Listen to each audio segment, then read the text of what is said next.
Assalamu alaikum wa rahmatullahi wa barakatuh, mes chers frères et sœurs. Aujourd'hui, je vous invite à plonger dans un mystère spirituel que peu de gens osent aborder. Et pourtant, cette question pourrait bouleverser tout ce que vous pensez savoir sur le personnage du Mahdi. Selon le grand maître soufi Ibn Arabi, il existe une décision d'une gravité inouïe que le Mahdi devra prendre concernant son propre corps. Oui, son corps. Pas son esprit, ni son armée, ni même son lieu d'apparition, mais son enveloppe physique, ce véhicule sacré que Dieu lui a accordé. Cette décision ne concerne pas seulement lui, elle nous concerne tous, car elle pourrait déterminer la manière dont il sera reconnu, accepté ou même rejeté. Imaginez un instant, et si le corps du Mahdi était porteur d'un secret divin, d'un signe que l'humanité ne saurait lire qu'au moment voulu? Ibn Arabi, dans ses révélations profondes, nous laisse entrevoir une vérité puissante. Le Mahdi ne choisira pas la facilité. Il portera un fardeau invisible aux yeux des hommes, mais lourd de sens devant Allah. Et ce fardeau repose dans son propre corps. Frères et sœurs, ce que vous allez découvrir dans cette vidéo dépasse l'imaginaire. Préparez votre cœur à entendre ce que peu de gens savent, mais que tout croyant devrait méditer profondément. Mais avant de comprendre la portée de cette décision, il est essentiel de connaître celui qui en parle, Ibn Arabi. Ce nom, pour beaucoup, évoque un mystique, mais pour ceux qui l'étudient vraiment, c'est bien plus. Ibn Arabi, surnommé le sceau de la sainteté, était un maître spirituel d'un niveau que peu atteignent. Né en Andalousie au XIIe siècle, il a traversé les terres d'islam, de l'Espagne au Hidjaz, en passant par la Syrie et l'Égypte. Ses écrits, parfois obscurs, parfois lumineux, ont influencé des générations entières de savants, de soufis et de penseurs. Ce n'est pas un homme de fantasmes ou d'illusions, c'est un homme qui a vu avec les yeux du cœur. Lorsqu'il parle du Mahdi, il ne décrit pas seulement un homme. Il décrit une fonction, un secret divin, un événement inscrit dans le décret d'Allah. Et surtout, il parle de ce que personne ne voit, les vérités invisibles. Ibn Arabi affirme que le Mahdi ne viendra pas seulement pour rétablir la justice ou vaincre l'oppresseur. Il viendra aussi avec un corps porteur de sens, un corps chargé d'une lumière spirituelle qu'aucune science matérielle ne peut détecter. Ce corps n'est pas ordinaire. Il a été façonné par la volonté divine pour incarner une mission unique. C'est pourquoi Ibn Arabi insiste. Ce que le Mahdi fera de son corps est une affaire immense, car son corps est à la fois un signe, une épreuve et une responsabilité. Et pour Ibn Arabi, seul celui qui a atteint un haut degré de pureté spirituelle pourra reconnaître ce corps pour ce qu'il est réellement. Selon Ibn Arabi, le corps du Mahdi n'est pas un simple assemblage de chair et d'os. Il le décrit comme un corps élu, choisi et façonné spécialement pour une mission transcendante. Ce corps est en lui-même un signe, un porteur de lumière, un symbole vivant du décret divin. Dans ses écrits, Ibn Arabi parle d'un corps purifié dès l'origine, qui n'a jamais été souillé par les passions du bas monde. Il ne s'agit pas d'une perfection physique au sens humain, mais d'une élévation spirituelle incarnée. Le Mahdi possède un corps imprégné de la lumière mohammadienne, c'est-à-dire la lumière originelle qu'Allah a créée avant toute chose et qu'il a déposée dans les prophètes, jusqu'au sceau d'entre eux, Muhammad, puis dans le Mahdi. Ce corps, bien que visible à l'œil, reste caché dans son essence. Il est entouré d'un voile spirituel que seuls les cœurs éveillés peuvent percevoir. Ibn Arabi évoque même la présence de signes invisibles sur son corps. Non pas des marques physiques lisibles comme un tatouage, mais des manifestations subtiles de la présence divine. Certains savants parlent d'un sceau sur son dos, d'autres d'une lumière entre ses deux épaules. Mais Ibn Arabi insiste. Ce corps n'est pas un simple support. Il est le premier champ de bataille entre les forces du bien et du mal. C'est à travers ce corps que se manifestera la volonté divine, mais aussi les épreuves les plus intenses. Car ce corps dérangera, il troublera les élites, il fera trembler les ennemis de la vérité. Il ne sera pas seulement un signe pour les croyants, mais une menace pour ceux qui gouvernent dans l'ombre. Ainsi, la nature spéciale du corps du Mahdi est un message silencieux d'Allah à l'humanité. Le rappel que le divin peut se manifester dans l'apparence la plus simple, mais chargé de secrets insondables. Et c'est là que vient le tournant le plus étonnant du discours d'Ibn Arabi. Il affirme que le Mahdi devra prendre une décision cruciale concernant son propre corps. Mais de quoi s'agit-il réellement? Selon lui, le Mahdi sera confronté à une révélation intérieure, un moment où il comprendra que son apparence physique n'est pas simplement un état passif, mais un outil, une clé entre ses mains. Il devra choisir, dissimuler certains aspects de sa personne pour préserver la sagesse divine, ou bien les exposer au risque de provoquer une hostilité massive. Ibn Arabi explique que le Mahdi aura accès à des secrets qui concernent directement son lignage, sa forme corporelle et même sa voix, des éléments qui éveilleront chez certains une certitude immédiate, et chez d'autres un rejet violent. Par exemple, certains croiront qu'il devrait venir avec une certaine couleur de peau, une forme de visage, une langue ou un accent particulier. Si son corps ne correspond pas à ces attentes, ces gens le rejetteront. Le Mahdi sera donc tenté de cacher certains traits pour éviter la division. Mais en même temps, il sait que c'est par cette apparence exacte qu'Allah a voulu l'envoyer. C'est là le test. Cette décision d'assumer pleinement le corps qu'Allah lui a donné, avec ses spécificités, sans chercher à plaire ou à rassurer, est ce qu'Ibn Arabi appelle la vérité nue face au monde. Elle nécessite un courage immense. Car en révélant son corps tel qu'il est, il révèle aussi la volonté divine, et cela déclenchera à la fois l'amour des véridiques et la haine des hypocrites. Voilà pourquoi ce choix est si lourd. Ce n'est pas un choix esthétique, c'est une prise de position spirituelle, stratégique et eschatologique. La décision du Mahdi de ne pas dissimuler son apparence aura des conséquences profondes et immédiates sur le monde. Ibn Arabi annonce que le dévoilement du Mahdi, dans son authenticité physique et spirituelle, marquera un point de non-retour. Certains savants disent de Sam Atambon que dès qu'il apparaîtra tel qu'il est, les forces du faux se mettront en mouvement. Les puissants de ce monde, qu'ils soient liés politiques, religieux ou même prétendument spirituels, ressentiront en lui une menace.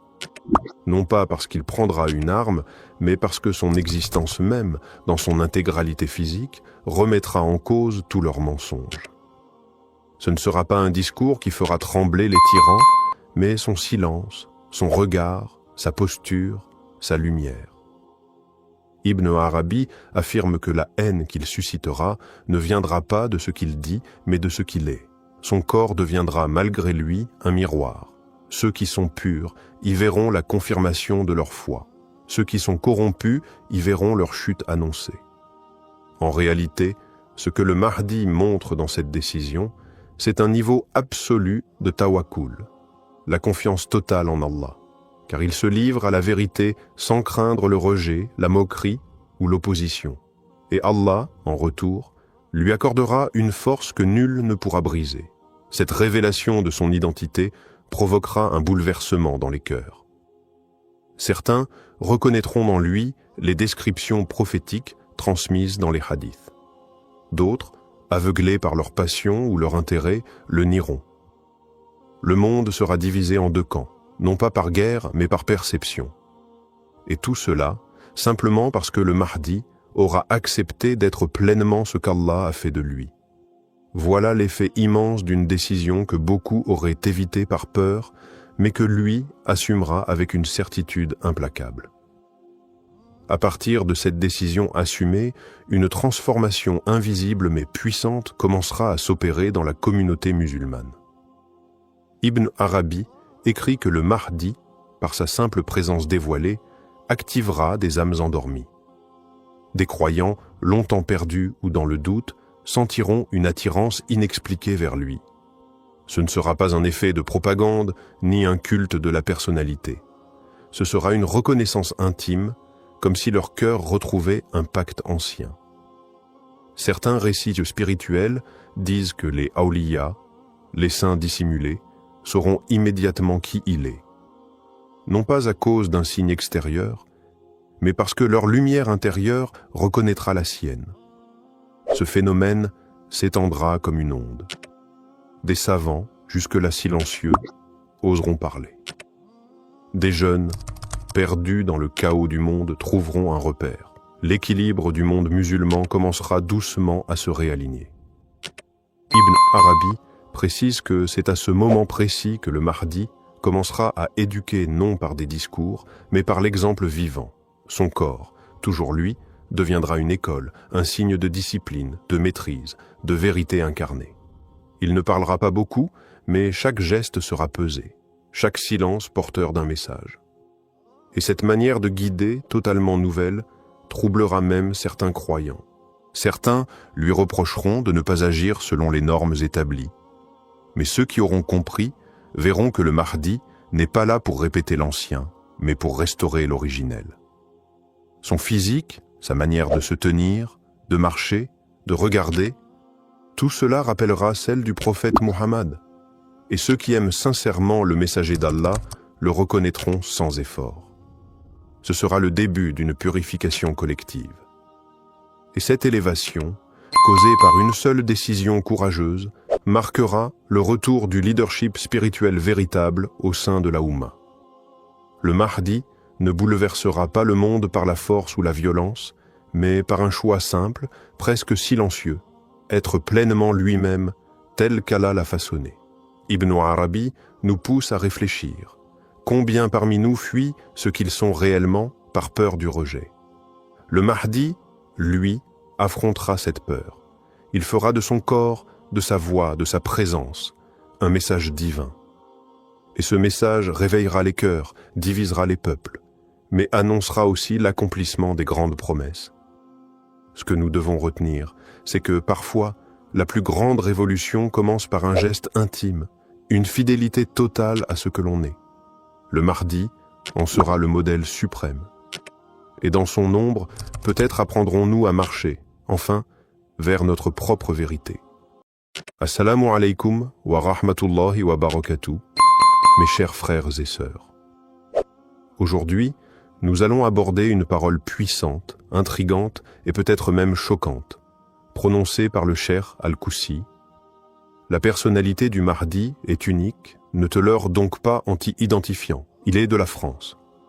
Cette déclaration ouvre la porte à de nombreuses réflexions. Pourquoi insiste-t-il sur l'unicité du Mahdi? Et surtout, pourquoi affirme-t-il qu'il serait en France? Dans un monde troublé où beaucoup cherchent des A1, des signes, des sauveurs, et parfois même se désignent eux-mêmes comme le Mahdi, il est crucial de revenir à la vérité prophétique et de rester ancré dans la sagesse islamique. Cette vidéo va vous éclairer sur la singularité de ce personnage annoncé, les avertissements que nous devons prendre au sérieux et la portée spirituelle de cette possible localisation. Préparez-vous à une réflexion profonde. Le Mahdi, ce personnage prophétique attendu par la communauté musulmane, ne sera pas un homme comme les autres. Sa personnalité est décrite dans de nombreux hadiths comme étant exceptionnelle à tous les niveaux. Le prophète Muhammad a dit « Le Mahdi est de ma descendance, de la lignée de Fatima ». Cela signifie déjà qu'il porte une noblesse de sang, une pureté de lignée, mais aussi un héritage spirituel profond. Il ne sortira pas de nulle part, et sa venue ne sera pas une coïncidence. Il est prédestiné, choisi par Allah pour une mission unique, rétablir la justice sur terre à un moment où l'oppression aura atteint son paroxysme. Sa guidée ne viendra pas d'un simple apprentissage religieux, mais d'une lumière qu'Allah placera dans son cœur.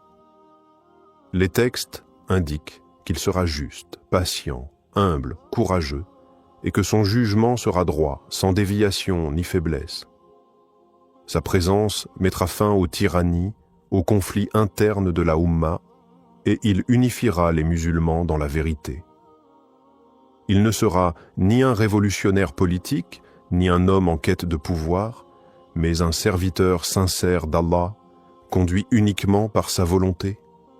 Il priera comme tout musulman, il pleurera par crainte d'Allah, et il refusera même d'être reconnu avant d'y être contraint. Ce qui rend sa personnalité unique, c'est qu'elle incarne à la fois la force du juste, la sagesse du pieux, la modestie du serviteur et la foi inébranlable du véridique. On ne peut donc pas s'improviser Mahdi par ambition ou inspiration personnelle. Sa position ne peut pas être imitée ni provoquée. Il sera soutenu par des signes célestes et reconnu par des savants sincères. C'est cette unicité-là que le cheikh Al-Koussi nous rappelle. Nul ne peut s'y identifier à tort sans tomber dans l'illusion. Se prendre pour le Mahdi, ou soupçonner qu'on pourrait l'être, est une tentation dangereuse que beaucoup, dans l'histoire, n'ont pas su éviter. Certains étaient sincères mais égarés, d'autres manipulateurs. Dans les deux cas, le résultat est désastreux. S'identifier à une figure aussi centrale dans l'eschatologie islamique, sans preuve ni guidée divine, mène inévitablement à l'orgueil, à la confusion et parfois à la fitna. Le Mahdi n'est pas une ambition personnelle que l'on peut atteindre à force de piété ou d'effort. Ce n'est pas un grade que l'on vise, ni une identité que l'on adopte. Les savants ont toujours mis en garde contre cette prétention, car derrière cette idée se cache une méconnaissance grave de la nature même du Mahdi. Il n'est pas un simple réformateur, ni un leader éclairé. Il est un signe de la fin des temps, un homme dont l'âme a été façonnée par le décret d'Allah pour une mission que personne ne peut porter à sa place. Se tromper soi-même en croyant être cet homme, ou en prétendant le reconnaître sans preuve manifeste, c'est non seulement se nuire, mais semer l'égarement autour de soi. C'est pourquoi les grands maîtres spirituels, dont Cheikh Al-Koussi, rappellent avec fermeté « Ne te leurre pas, ce mensonge intérieur est le plus destructeur. Se croire Mahdi, c'est en réalité ignorer ce qu'est véritablement le Mahdi. » Cheikh Al-Koussi, dans ses interventions marquantes, insiste sur une vérité que beaucoup refusent d'entendre. La personnalité du Mahdi est au-delà de toute projection humaine. Lorsqu'il dit « Ne te leurre donc pas en t'y identifiant », il s'adresse directement à ceux qui laissent leur ego spirituel les égarer. Son message est clair. Tu peux aspirer à la piété, à la sincérité, à la réforme, mais jamais tu ne peux revêtir cette station sans y être désigné par Allah lui-même. Le cheikh, profondément enraciné dans la tradition soufie et la connaissance intérieure, connaît les pièges du nafs déguisé en aspiration sacrée. Il rappelle que même dans le cheminement spirituel, il y a des limites à ne pas franchir. Le Mahdi ne se connaît pas comme tel au début. Il n'en parle pas. Il ne s'y identifie pas. Et s'il en vient à être reconnu, c'est contre sa volonté, par la pression des croyants sincères, des savants, et surtout par les signes incontestables prévus par Allah. Le cheikh insiste donc. Celui qui s'auto-désigne ou qui croit ressentir en lui des signes du Mahdi est en réalité dans l'erreur, car ce genre de perception naît souvent du désir, pas de la révélation. Seule une guidance divine, appuyée par des preuves extérieures et validée par la communauté véridique, pourra confirmer ce personnage. En attendant, la meilleure attitude est l'humilité, et non l'identification présomptueuse. Lorsque Cheikh Al-Koussi affirme que le Mahdi est en France, cette déclaration étonne, interroge, voire dérange. Que veut-il dire exactement? Est-ce une parole symbolique, spirituelle ou bien littérale? Plusieurs hypothèses peuvent être envisagées. D'abord, il est possible qu'il parle d'un lieu d'habitation actuel, sans nécessairement signifier que le Mahdi soit originaire de France. Certains savants ont mentionné que le Mahdi pourrait vivre dans l'ombre, caché, dans un pays où personne ne s'attend à le voir. Dans ce cas, la France, pays de paradoxe, pourrait être un lieu de retraite, d'observation ou même d'épreuve pour lui. Une autre interprétation possible est que Cheikh Al-Koussi parle du lieu d'éveil de sa mission, et non de sa naissance. Peut-être que ce personnage, bien que descendant du prophète, aura été élevé en Europe et que c'est depuis cette terre qu'il commencera à ressentir l'appel intérieur. L'histoire islamique est remplie de cas où des réformateurs ont surgi d'endroits inattendus.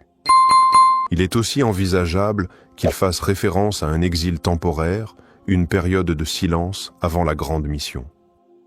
Enfin, certains pensent que Cheikh Al-Koussi évoque la France comme un symbole de désordre spirituel et social, dans lequel le Mahdi serait plongé afin d'être formé à affronter l'ampleur de sa tâche. Il faut garder en tête que les paroles des maîtres spirituels ne sont pas toujours à prendre au premier degré.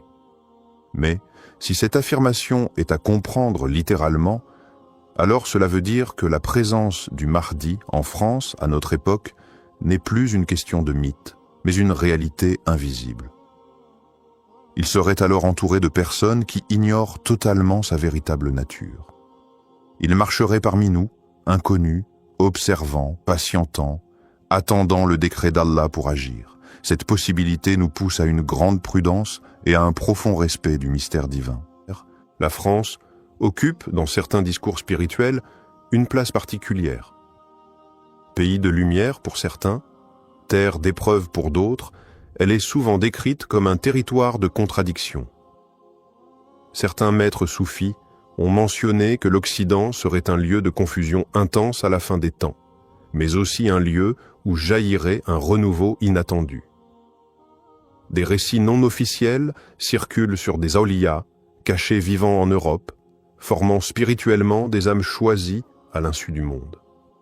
Dans cette optique, la France pourrait être perçue non comme un centre islamique classique, mais comme un terrain de préparation silencieuse.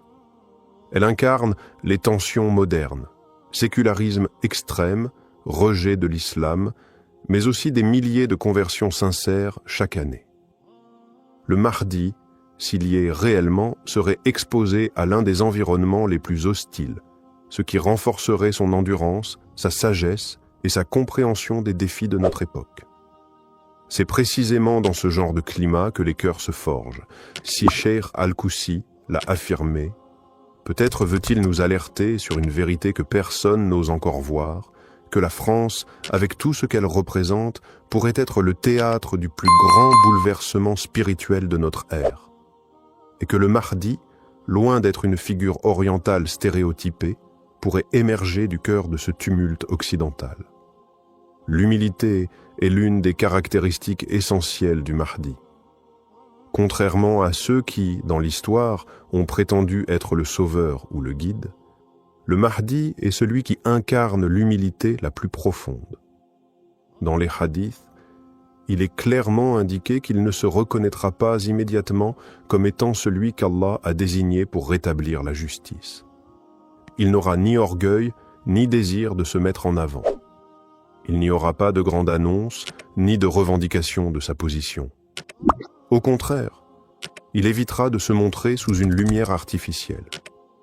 L'humilité, dans ce contexte, devient un critère décisif pour le reconnaître. Un véritable Mahdi ne cherchera pas à accumuler des adeptes ou à attirer des foules, mais il agira simplement par la volonté divine. Ceux qui se proclamant Mahdi en toute connaissance de cause, en dépit de leur absence de preuves tangibles et de signes divins, font preuve d'un grand manque d'humilité. Ils cherchent à manipuler l'attention et la reconnaissance des autres. À travers cette prétention, ils révèlent non seulement un ego démesuré, mais aussi un manque de foi en Allah. Le vrai Mahdi, au contraire, restera discret, guidé par Allah seul, et les gens viendront à lui non par son propre désir, mais parce que leur foi en Allah les aura poussés vers lui. Il saura sans doute que son apparence même ne sera qu'un instrument dans la main d'Allah pour accomplir un dessein bien plus grand. C'est pourquoi l'humilité, dans le cadre de la personnalité du Mahdi, est non seulement un signe distinctif, mais aussi un enseignement central pour les croyants.